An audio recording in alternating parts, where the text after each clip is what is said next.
अस्सलामुअलैकुम, आप देख रहे हैं प्राइम स्टार न्यूज। मैं हूं असद इम्तियाज खान। शामिल करते हैं हेडलाइंस। ड्रामा सीरियल हैराम जनून ने यूट्यूब पर तहलका मचा दिया। जियो टीवी से नशर होने वाले 7th स्काई एंटरटेनमेंट की ड्रामा सीरियल हैराम जनून ने नाजरीन की दिलचस्पियां समेट कर न सिर्फ जियो टीवी बल्कि यूट्यूब पर भी तहलका मचा दिया। निगरान वजीर आजम के लिए जरदारी के करीबी साथी मखदूम अहमद महमूद का नाम भी जेर गौर। मुल्क में निगरान वजीर आजम और निगरान सेटअप के लिए इत्तेहादियों में मुशावरत जारी, जिसमें निगरान वजीर आजम के नाम भी जेर गर्दिश कर रहे हैं। हल्का बंदियां हुई तो फरवरी या मार्च के पहले हफ्ते में इलेक्शन होंगे। वजीर दाखिला राना सनाउल्लाह ने कहा कि अगर नई हल्का बंदियां हुई तो फरवरी के तीसरे हफ्ते या मार्च के पहले हफ्ते में इलेक्शन होंगे। प्रोग्राम आज शाहजेब खानजादा के साथ गुफ्तगू करते हुए राना सनाउल्लाह ने कहा कि मेरी राय के मुताबिक आईनी तकाजा है कि हल्का बंदियां होनी चाहिए। चेयरमैन PTI का मौकिफ रहा है कि सबको एक तरह की जेल में रखना चाहिए।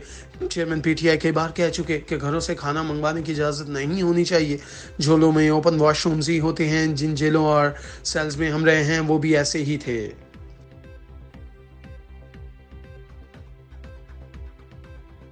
हुकूमत ने PIA की निजकारी का फैसला कर दिया। हुकूमत ने कौमी एयरलाइंस PIA की निजकारी का फैसला किया।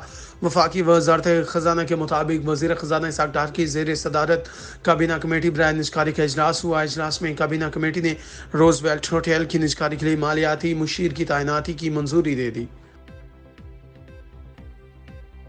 FIFA world cup qualifier Pakistan का कंबोडिया के खिलाफ होम मैच सऊदीया में कराने पर गौर। पाकिस्तान फेडरेशन ने रवां साल अक्टूबर में scheduled FIFA world cup qualifier में कंबोडिया के खिलाफ मैच का होम लीग सऊदी अरब में कराने पर गौर शुरू कर दिया।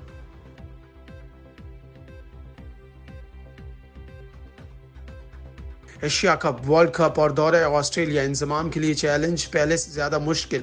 1992 के आलमी कप की फातह टीम के खिलाड़ी और साबिक कप्तान इंजमामुल हक को पाकिस्तान क्रिकेट बोर्ड ने कौमी सिलेक्शन कमेटी का सरबराह मुकर्रर कर दिया। अब तक के लिए इतना ही। मज़ीद बाखबर रहने के लिए देखते रहिए प्राइम स्टार न्यूज़।